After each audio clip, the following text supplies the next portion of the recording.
The Alchemy of Disaster, Power, Money, and the Machinery of 9/11 Digital Edition DW Rocks 2025. Prologue. Suspicion. Suspicion keeps people up at night, not just watching grainy YouTube videos or scrolling conspiracy forums, but staring into the silence where official stories don't quite add up. Suspicion isn't the problem, it's the spark, and history justifies it. When the CIA ran secret wars and denied it. When NSA wiretapped millions and swore it didn't. When the FBI infiltrated civil rights movements and lied under oath. Tobacco companies called nicotine harmless, while hiding internal memos proving otherwise. Oil companies modeled climate change in the 1970s, then spent decades denying it. Banks, churches, and governments have buried scandals in paperwork and payouts. So when Epstein's name kept surfacing in tabloids, people weren't paranoid. They were early. When it all blew open, billionaires, presidents, intelligence links, suspicion looked less like madness and more like foresight. So, when the Twin Towers collapsed on 9/11, suspicion wasn't a stretch. Was it incompetence, exploitation, or something more? The facts were messy, but the pattern felt familiar. Disaster followed by cover-ups, contracts, and someone always profiting on the back end. The suspicion trap. Here's the danger. Once you've been lied to, it's easy to think everything is a lie. And once you assume everything's hidden, nothing can be proven or trusted. Denials look like cover-ups. Confirmations feel like spin. If you're not careful, suspicion becomes its own form of blindness. Total skepticism is just as useless as total faith. The real pattern. Truth rarely lives at the extremes. It festers in the swamp, in that toxic overlap of corruption, incompetence, and opportunism. Not one evil genius pulling every string, but dozens of actors, each pushing for their own advantage. Some competing, some aligned, most just reacting. That's where this story lives. We're not chasing ghosts or grand cinematic schemes. We're following the ledgers. Who held the liability before the disaster? Who owned the asset after? Who paid the price? Who profited?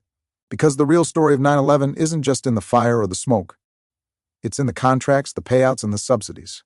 Disasters don't just happen, they get monetized. Chapter 1. The Towers as a Liability. The Twin Towers were built as monuments to American dominance. When they opened in the early 1970s, they weren't just office buildings. They were a statement. At 110 stories each, they were the tallest in the world. The skyline declared New York the capital of capital. But by the 1990s, the shine was gone. The towers weren't assets anymore. They were anchors, a bad fit for the Port Authority.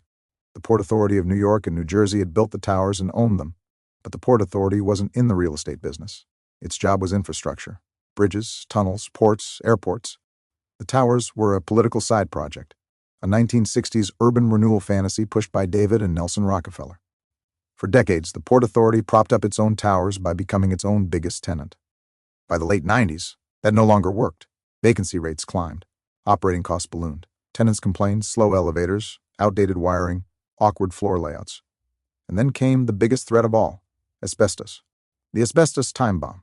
In the 60s, asbestos was hailed as a miracle, cheap, fire-resistant, easy to spray on steel.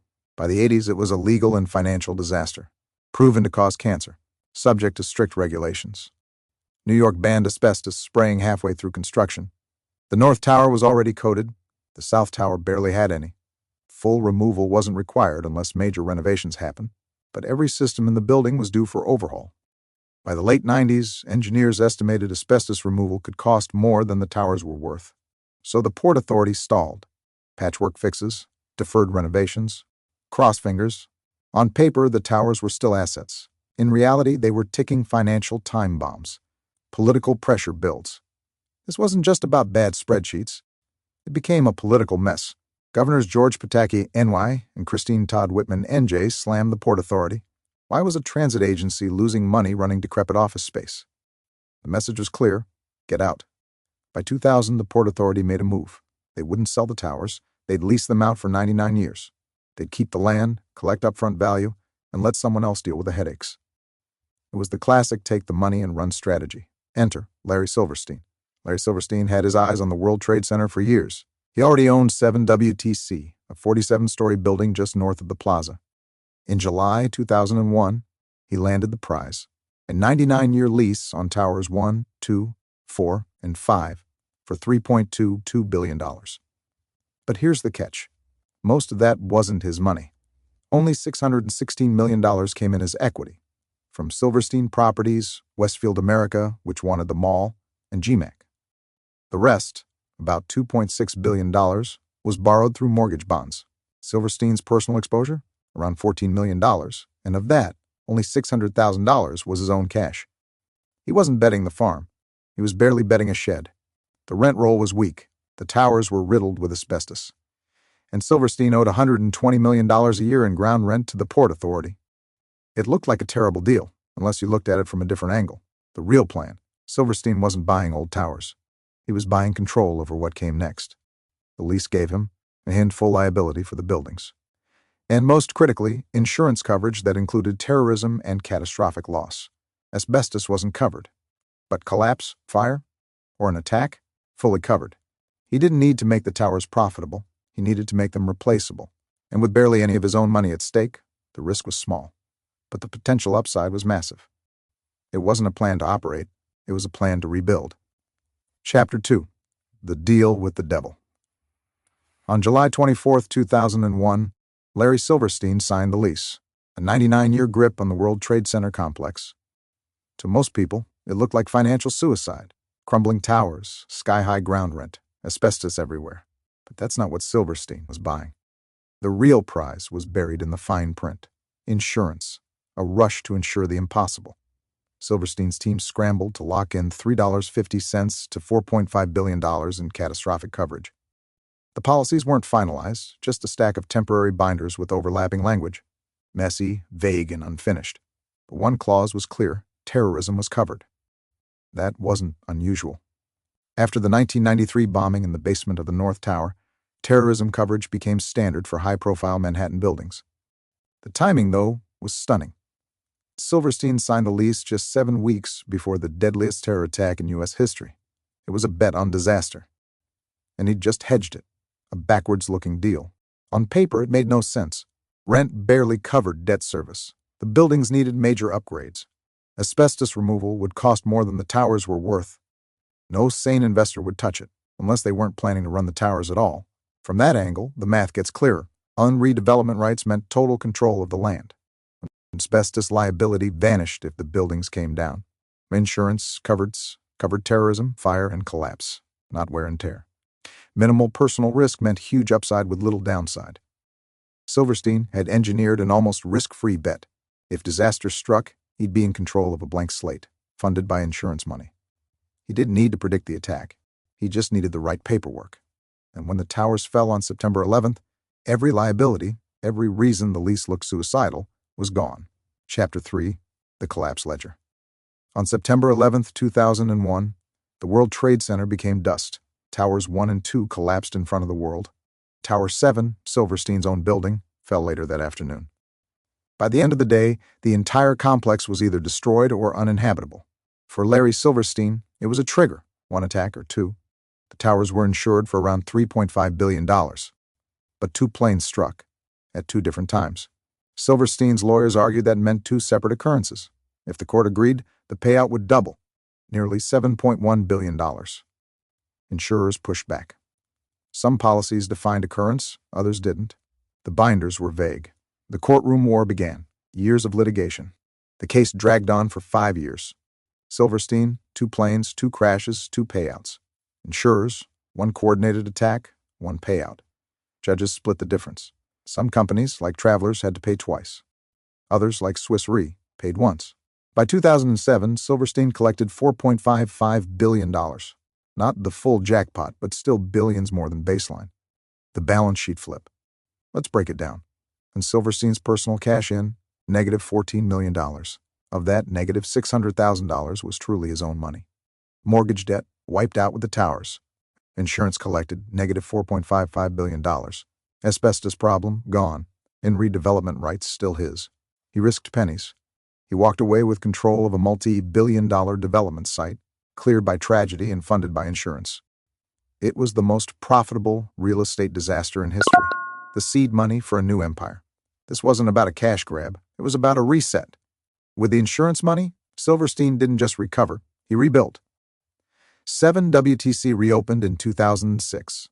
4 WTC followed in 2013, and to 3 WTC in 2018. His portfolio became newer, cleaner, and far more valuable. The lesson in a single word. It all came down to one word in an insurance binder: occurrence. That word made the difference between $3.5 billion and $7 billion.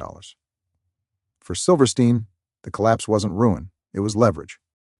For insurers, it was the largest loss event in history, over $40 billion in global claims. The towers fell, the ledgers flipped, and what looked like destruction became one of the biggest asset resets ever recorded. Insurance paid to rebuild the towers, but that was just part of the picture. Clearing debris, rebuilding subways, restoring power, and turning a pile of ash into gleaming steel, that took far more money. And the public footed the bill. Washington opens the spigot. Within weeks of 9/11, Congress approved $20 billion in aid for New York. About half, between $10 and $12 billion, went straight into Lower Manhattan. But that money didn't go to Silverstein. It went to the bones of the city, on debris removal, $1 to $2 billion. In utilities reconstruction, hundreds of millions. The Oculus Transit Hub, planned at $2 billion, ballooned to $4 billion. One World Trade Center Freedom Tower, same story, planned at $2 billion, finished at $4 billion. 9/11 Memorial and Museum, $1 billion. In security upgrades, $1 billion plus. By the end, taxpayers had poured at least $10 billion to $12 billion into the Ground Zero rebuild. The Port Authority's second act. The Port Authority came out of it looking like a hero. The towers, gone. The asbestos, erased. The liability, vanished. And when One World Trade Center opened in 2014, guess who the biggest tenant was? The Port Authority. After claiming it no longer wanted to be a landlord, the agency signed a lease for 600,000 square feet, just to keep the tower from sitting half empty. It wasn't business logic. It was political theater. The winners. And Silverstein took a $4.55 billion insurance payout and used public subsidies to build a world-class portfolio. His new towers are worth tens of billions. Construction firms, Skanska, Tishman, Turner, and others, raked in no-bid contracts and enjoyed massive overruns. The Port Authority walked away from a disaster it helped create and rebranded itself as steward of the rebuild.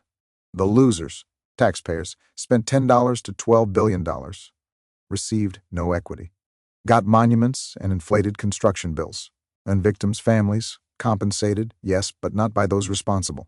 Their checks came from the U.S. Treasury. Insurers paid out $40 billion globally. Most recovered the losses over time through higher premiums. The rhetoric was resilience.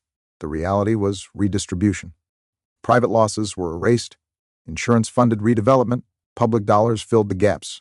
Nobody votes for a $4 billion train station shaped like a bird skeleton. But attach it to Ground Zero, call it healing. Now it's untouchable. The Ground Zero rebuild wasn't charity. It was disaster capitalism, cast in steel and concrete. Chapter 5, Disaster Capitalism in Motion. Naomi Klein gave it a name, the shock doctrine. A disaster hits. In the chaos, elites move fast. They rewrite the rules, seize the assets, and pass policies that would never survive peacetime debate. Losses? Socialized. Profits? Privatized. Ground Zero wasn't the exception. It was the blueprint, the formula. It repeats like clockwork. 1. Disaster strikes. 2. Taxpayers cover the costs through bailouts, subsidies, or emergency aid. 3. Private players skim the upside. Developers, banks, corporations. 4. The story is sanitized, wrapped in patriotism, resilience, or recovery. 5. The cycle resets, stronger, slicker, and harder to spot next time. Let's break down the pattern. Case study. Hurricane Katrina, 2005. New Orleans drowned. FEMA flailed. But corporations didn't miss a beat. Public housing, bulldozed, not repaired. Thousands of poor residents, never allowed back. Schools, turned into charter networks run by private foundations. The brand was rebirth. The reality was privatization. Case study. The 2008 financial crash. Wall Street's mortgage games blew up the economy. The same banks that sold toxic securities turned to Washington for rescue. TARP, $700 billion bailout, and Federal Reserve trillions in liquidity loans, and bonuses returned by 2009, even while millions lost their homes. Losses socialized. Profits rebounded privately. The wreckage became a business opportunity. Case study, COVID-19 2020 to 2021. The world stopped, but Wall Street didn't. More stimulus checks went to households, but corporate bailouts dwarfed them. And then airlines, cruise lines, Fortune 500 firms pulled in billions. And the Fed guaranteed corporate debt, letting blue-chip giants borrow nearly interest-free. And meanwhile, small businesses shuttered, tech firms soared, billionaires added trillions, everyone else struggled. "We're all in this together," was the slogan. The math told a different story. Back to 9/11. Lower Manhattan wasn't an exception, it was the template. Silverstein put in around $14 million, walked away with billions. Taxpayers covered the cost, $10 billion to $12 billion in subsidies. The Victims Fund protected corporations from lawsuits. This wasn't capitalism hit by tragedy. It was capitalism on script. The pattern never needs a master plan. That's the brilliance of disaster capitalism. It doesn't need a conspiracy. It doesn't need a secret cabal. It just needs a system ready to move fast, to cash in while everyone else is in shock. From ground zero to Katrina, from Wall Street to COVID, different triggers, same result. The disaster hits, the paperwork moves faster than the grief. Chapter 6, Global Ripples. The towers fell in Manhattan. But the consequences bled across continents. What started as a terror plot that cost less than a suburban home turned into wars that burned through more than $6 trillion. Afghanistan, the forever war. Weeks after 9/11, the U.S. invaded Afghanistan. The goal was to crush Al-Qaeda and topple the Taliban. Instead, it became a 20-year war. On cost, approximately equal to $2.3 trillion. And casualties, 170,000 plus dead, including Afghan civilians, U.S. troops, and contractors. And contractors, DynCorp, Blackwater, Halliburton, awarded billions in no-bid deals. And result, in 2021, the Taliban retook Kabul. 2 decades gone. The war didn't end. It reset to where it started. Iraq, the war of choice. Afghanistan was framed as necessary. Iraq was sold as urgent. In 2003, the U.S. invaded Iraq on the claim Saddam Hussein had weapons of mass destruction. None were found. And cost, approximately equal to $2 trillion. And casualties, over 300,000 Iraqis dead, millions displaced, 4,500 plus U.S. troops killed. And the winners, defense contractors, oil companies, private military firms. Losers, Iraqis, U.S. taxpayers, Middle East stability. Halliburton, once led by Dick Cheney, secured billions in contracts. The defense contractor bonanza. 9/11 supercharged the war machine. And defense budget nearly doubled from 2001 to 2011. Winners Lockheed Martin, Boeing, Raytheon, Northrop Grumman. And drone warfare, a new billion-dollar market born. And Homeland Security became a cabinet-level department with over $1 trillion in funding. Fear wasn't just a motive, it became a business plan. The refugee aftershock. Wars don't end with ceasefires. They echo through generations. Over 37 million people displaced across Afghanistan, Iraq, Syria, and beyond. Europe faced a refugee crisis. Far-right movements surged. Terror networks fractured, mutated, and spread. What 9/11 triggered wasn't a ripple. It was a tsunami. Who paid? On U.S. taxpayers, over $6 trillion. And soldiers and families, lives, limbs, trauma. And civilians abroad, death, displacement, devastation. And future generations, interest on war debt still growing. Who profited? Defense contractors, stock prices soared. And private military firms expanded globally. And oil companies gained leverage in chaos, the asymmetry. Al-Qaeda spent $500,000 on the 9/11 plot. The U.S. spent $6 trillion responding. That's a return ratio of $1 to $12 million. Bin Laden didn't need to destroy America. He needed to provoke it into destroying itself fiscally, politically, emotionally. And America obliged. The towers collapsed in hours. The budgets collapsed for decades. 9/11 wasn't just a moment. It was a global pivot point. Chapter 7, Israel, Intelligence, and Alignment. No country outside the U.S. appears more in 9/11 conspiracy theories than Israel. Mossad masterminds, controlled demolitions, rooftop celebrations. The internet is full of it. But peel away the noise, and what remains isn't a covert operation. It's something more ordinary and more powerful. Strategic alignment, political capital, economic gain, the conspiracy theories. Let's acknowledge the stories that circulate. On Mossad foreknowledge, claims Israeli intelligence tracked the hijackers and kept quiet. The dancing Israelis.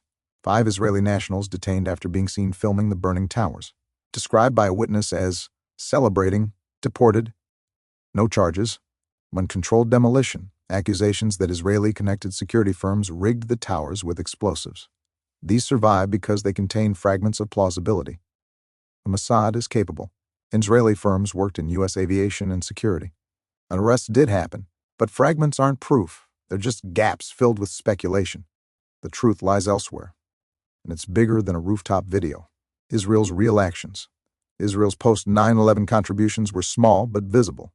Search and rescue, elite IDF teams arrived in New York days after the attack, working alongside dENWoLf'S crews. And direct aid, about $5 million, was donated to U.S. victims' funds. Intelligence sharing, Mossad and Shin Bet opened their files on Islamist networks, sharing names, cells, and threat assessments. The tactical help was modest, but the strategic gain was massive. The strategic windfall. 1. Political alignment. After 9/11, the U.S. and Israel spoke the same language: terrorism as existential threat. Groups like Hamas and Hezbollah were rhetorically folded into the same category as Al-Qaeda. Military actions in Gaza and the West Bank were reframed as counterterrorism. Occupation became national security. 2. Military aid. U.S. assistance to Israel was already approximately equal to $3 billion annually. After 9/11, it was politically bulletproof. In 2016, it was locked in at $3.8 billion per year, the largest military aid package in U.S. history. 3. Security exports. Israeli companies surged into U.S. markets. ICTs, aviation security. Tel Aviv became Washington's consulting room for how to fight terror on the home front. 4. Diplomatic cover. As the U.S. turned its eyes to Iraq and Afghanistan, Israel operated in Palestinian territories with less global scrutiny. Every airstrike or incursion was folded into the war on terror narrative. Symbol versus substance. On paper, Israel's direct contribution was minor: $5 million in donations, a few rescue teams, and some intelligence briefings. Compare that to Japan's $500 million or the UK's $50 billion war spend, and it looks symbolic. But strategically, the narratives aligned, unaid flows secured, the defense contracts expanded. When political cover deepened, the real lesson: the conspiracy crowd wants you to think Mossad rigged the towers. They're looking in the wrong place. Israel didn't need to engineer 9/11, it just needed to capitalize on it, and it did, brilliantly. Chapter 8, The Victim's Bill. When the towers fell, lawsuits were inevitable. Airlines could be sued for negligence, security firms for failure, the Port Authority for oversight. A cascade of litigation could have triggered corporate bankruptcies, insurance meltdowns, and a second economic shock. Washington acted fast, not to protect the victims, but to protect the system, the fund. On September 22, 2001, just 11 days after the attacks, Congress passed the Air Transportation Safety and System Stabilization Act. Tucked inside was a carefully engineered shield, the Victim Compensation Fund (VCF), and then families of victims could file for compensation. And payouts came directly from the U.S. Treasury. In exchange, they waived the right to sue. From 2001 to 2004, the fund distributed approximately $7 billion across 5,560 claimants. It was fast, generous, and final, pricing a life. Kenneth Feinberg was named Special Master of the Fund. His job? Put a price on each life lost. The formula considered an age, income, and number of dependents. The results were stark. A bond trader's family might receive $5 million. A janitor's family might get less than $1 million. Critics called it grotesque, grief calculated by salary. Feinberg called it actuarial fairness. To many families, it was salt in the wound, the waiver. This was the real mechanism. If a family accepted money from the fund, they signed away their right to sue any airline, airport, security firm, or the Port Authority. 97% of eligible families accepted. The few who refused faced years of litigation with little success. The waiver was framed as compassion. In reality, it was legal containment. It protected the corporate ecosystem at taxpayer expense. Compassion or control. Publicly, the fund was a symbol of national unity. Privately, it was a firewall. The airlines survived. When insurers capped their losses, the Port Authority rebuilt. The victims' families were paid, but on terms that protected institutions. It was less about grief than risk management. The ledger. Let's break it down. Taxpayers paid approximately equal to $7 billion to families, plus another $10 to $12 billion in ground zero subsidies. And corporations avoided lawsuits, preserved capital, and victims' families received compensation but surrendered legal rights, and airlines stabilized with additional federal bailouts. The Victim Compensation Fund looked like a lifeline. In truth, it was the last line of defense for corporate America. Chapter 9, The Global Donor's Ledger. After 9/11, the world said, "We stand with America." But it wasn't just flags, headlines, and sympathy. Allies opened wallets, diverted planes, sent rescue teams, and poured billions into U.S. wars and recovery. For the first time in NATO history, Article 5 was invoked. An attack on one was an attack on all. Solidarity became policy, and policy became expense. Direct relief donations 2001 to 2002. Top contributors. 1. Japan, approximately equal to $500 million. Largest donor, also sent naval forces to refuel coalition ships, and approximately equal to $15 million in solidarity funds to New York. 3. Saudi Arabia, approximately equal to $10 million, and symbolic and controversial. 15 hijackers were Saudi nationals. 4.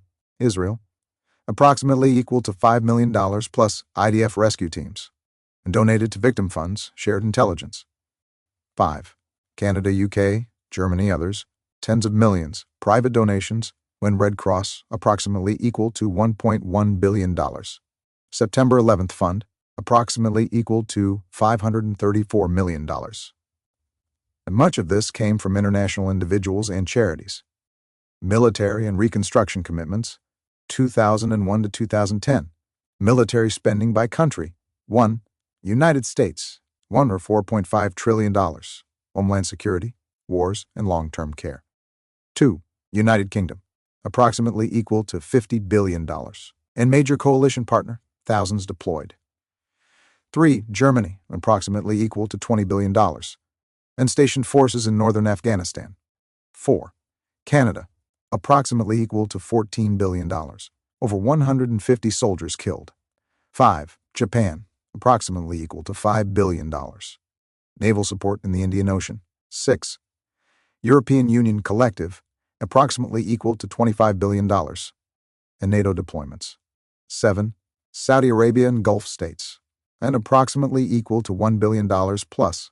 7 reconstruction pledges, especially for Iraq. Israel's strategic role. Israel didn't contribute militarily to U.S. wars, but it gained significantly through strategic proximity. On intelligence, provided files on jihadist networks. On security exports, Israeli firms like ICTs and Elbit won U.S. contracts. And military aid, U.S. assistance stayed rock solid at -$3 billion a year and grew to $3.8 billion under the 2016 deal. And narrative shift, Hamas and Hezbollah were rhetorically grouped with al-Qaeda, giving Israel diplomatic cover during regional conflicts. Direct costs were minimal, indirect benefits were enormous. Solidarity or strategy. The global response was marketed as compassion, but the donations weren't charity, they were moves on a geopolitical chessboard. And Japan paid big to reinforce its alliance without breaking pacifist laws. Saudi Arabia donated for damage control. NATO allies spent blood and billions to uphold Article 5. Israel contributed symbolically but gained diplomatically, militarily, and economically. Behind the headlines, every dollar had a purpose. And most of the global spending didn't go to victims. It went to sustain a war machine still grinding 2 decades later. Chapter 10, The $500,000 War. The 9/11 attacks cost al-Qaeda less than a suburban house. Intelligence estimates pegged the total budget at $400,000 to $500,000, enough to cover flight training, when travel, rent and expenses, fake documents, when in coordination across countries. No armies, no fleets, just box cutters, plane tickets, and patience. Catastrophic for everyone else. The cost of overreaction. America's grief was real, so was its overreaction. And it wasn't just military, it was fiscal. Here's what the U.S. spent. An Afghanistan war, approximately equal to $2.3 trillion. Iraq war, approximately equal to $2 trillion. Homeland Security, approximately equal to $1 trillion to create DHS, TSA surveillance programs. In veterans care, approximately equal to $2 trillion in long-term medical care, pensions, disability. For a $500,000 attack, asymmetry is strategy. Bin Laden didn't need to destroy America. He just needed to bait it into spending itself into chaos. And it worked. In a 2004 video, Bin Laden gloated, "We are continuing this policy and bleeding America to the point of bankruptcy." He didn't need a second attack. He needed America's reflexes to do the work for him. Who paid? U.S. taxpayers, higher debt, higher deficits, higher taxes, and soldiers and veterans, death, disability, trauma, and civilians abroad, hundreds of thousands killed, millions displaced, and future generations burdened with interest payments on borrowed war money. Who profited? Defense contractors, Lockheed Martin, Boeing, Raytheon, Northrop Grumman. Stocks surged. And private military firms, Blackwater, DynCorp, Halliburton subsidiaries made billions. And oil companies secured new access and deals amid chaos.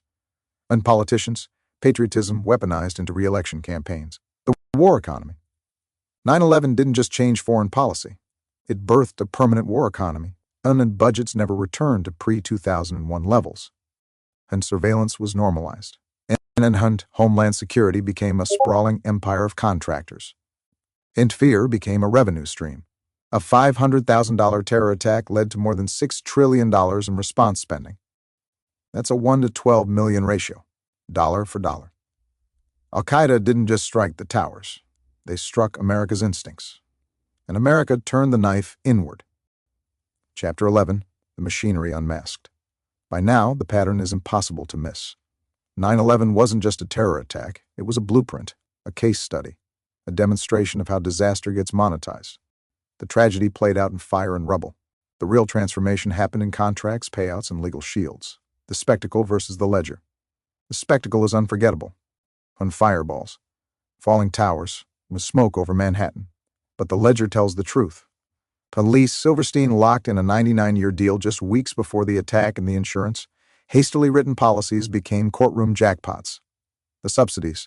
Taxpayers funded towers, trains, and museums, and the victim fund. Families were paid. But only if they gave up lawsuits. The wars, a $500,000 plot, triggered $6 trillion in spending. The spectacle distracted. The ledger redistributed. The cover story. Conspiracy theories love a puppet master. Someone in a smoky room pulling strings, planting charges, laughing over whiskey. But the truth is worse. No one needed to plant explosives. They just needed insurance policies. No politician had to fake an attack. They just needed reflexes and a camera crew. And no corporation had to silence victims. They just needed Congress to write the waivers. The system didn't glitch. It worked exactly as designed. The cover-up wasn't in the shadows. It was in the sunlight, wrapped in flags and framed as resilience. The redistribution engine. Disaster is a machine. Inputs, catastrophe. Fear, chaos. Outputs, capital flows. Liability erasure. New markets. Risk is socialized. Taxpayers cover the hit. Profit is privatized. Developers, insurers, contractors walk away richer. Narrative is weaponized, with slogans like resilience, freedom, and never forget. This isn't corruption on the margins. It's the core of how disaster works under capitalism. The 9/11 balance sheet, side by side. Al-Qaeda, Silverstein. Negative $500,000 spent, negative $600,000 personally invested, killed thousands, took over billions in assets, caused $6 trillion in global economic fallout, gained $4.55 billion in insurance, provoked 2 wars, redeveloped Lower Manhattan, triggered decades of trauma and instability, cemented a real estate empire. Let that sink in. The amount it took to bring down the towers was roughly the same as what it took to profit from their destruction. Both played the system. Only one had the law on their side. The banality of exploitation. The truth doesn't live in thermite or holograms. It lives in paperwork and leases, insurance binders, and bailout clauses, appropriation bills. That's why it slips past suspicion. It's not cinematic enough. But it's more dangerous because it repeats. Katrina, the financial crash, different triggers. Same machine. How to read the next disaster. Forget theories. Ask 4 questions. 1. Who held the liability before the disaster? 2. Who held the asset after? 3. Who paid the cost? 4. Who profited? That's the map. Follow those 4 questions, and you'll see the gears turning every time. Appendix A, the WTC Asset Ledger. The World Trade Center wasn't just a skyline symbol. It was a portfolio. And like any portfolio, the core question is, who ate the loss and who walked away richer? Chart 1, pre-9/11. Ownership and liabilities, July 2001. Building owner 2001 liabilities notes. WTC-1, North Port Authority, leased to Silverstein Asbestos, deferred maintenance lease signed July 24, 2001. WTC-2, South Port Authority, leased to Silverstein, same as WTC-1 included retail space. WTC-3, Hotel, Marriott International Hotel operations total loss. WTC-4 and 5, Port Authority, leased to Silverstein Aging, asbestos smaller office buildings. WTC-6 Customs, U.S. government risk total loss. Retail Mall Westfield America shared liability with Port Authority, part of the lease deal. Chart 2, insurance coverage and post 9/11's redistribution, 2001 to 2007. Stakeholder outcome notes. Insurance coverage negative $4.5 billion secured, July-August 2001. Terrorism was explicitly covered. Silverstein props. Negative $4.55 billion insurance. Payout seated towers 3, 4, 7. Westfield America recovered mall insurance, later returned to site. Chart 3. Financial structure of the lease deal, 2001. Item value notes. Lease price $3.22 billion. 99-year lease for WTC. 1, 2, 4, 5 equity negative $616 million from Silverstein Westfield. GMAG debt negative $2.6 billion. Mortgage bonds. Silverstein, personal risk, $14 million to $600,000, was his actual cash ground rent to Port Auth. $120 million. Year ongoing obligation before 9/11. Chart 4, stakeholder outcomes after 9/11. Stakeholder outcome notes. Port Authority land intact, plus $10 billion in subsidies liabilities erased. Marriott $400 million to $600 million in insurance, did not rebuild hotel. U.S. government, $500 million to $1 billion relocation loss covered by Treasury. Insurers, reinsurers negative $40 billion total, paid out largest insured loss event in global history.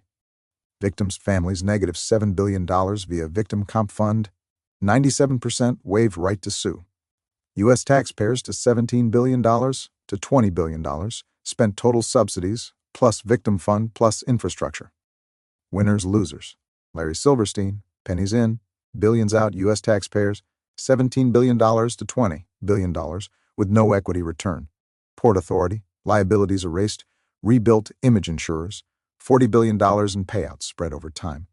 Construction firms, no bid rebuild contracts families, compensated, but rights waived. Bottom line, before 9/11, the WTC was a financial sinkhole, riddled with asbestos. Losing tenants, burdened with deferred maintenance, locked into expensive ground rent. After 9/11, every liability evaporated in dust. The insurance and public subsidies didn't just rebuild the site, they transformed it into a high-value asset.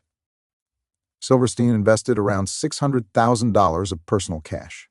2 decades later, he holds control over towers worth approximately $20 billion. Taxpayers, on the other hand, spent billions and got back memorials, debt, and stories. Disaster wasn't the end of the ledger, it was the reset button. Appendix B, references and sources.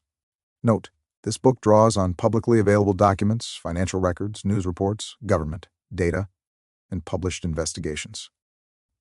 Below is a non-exhaustive list of key sources used in building the factual foundation of this work, government and official reports. 9/11's Commission Report, National Commission on Terrorist Attacks upon the United States. Congressional Research Service, reports on 9/11 spending and military operations. GAO, Government Accountability Office, reports on Port Authority, DHS, and federal aid distribution. U.S. Department of Defense budget requests, 2001 to 2022. Air Transportation Safety and System Stabilization Act, 2001. Litigation and Legal Documents, Silverstein v. Lloyds of London et al., Southern District of New York. Insurance policy filings for World Trade Center lease, 2001. An Port Authority, lease terms and development agreements, FOIA requests, public filings. Financial and real estate sources, Moody's reports on WTC bond financing 2001. SEC filings from GMAC, Westfield America and Silverstein Properties. On public records on insurance claims and disbursements post 9/11. Books and academic works. The Shock Doctrine. Naomi Klein. City in the Sky. The Rise and Fall of the World Trade Center. James Glanz and Eric Lipton. The Looming Tower. Lawrence Wright. The 9/11 Wars. Jason Burke. And Disaster Capitalism. Anthony Lowenstein. Journalism and Investigative Reporting. The New York Times. 9/11 Aftermath. WTC Financing and Port Authority Records. And Bloomberg. Insurance litigation coverage. And Reuters. Military spending and contractor profits. The Guardian.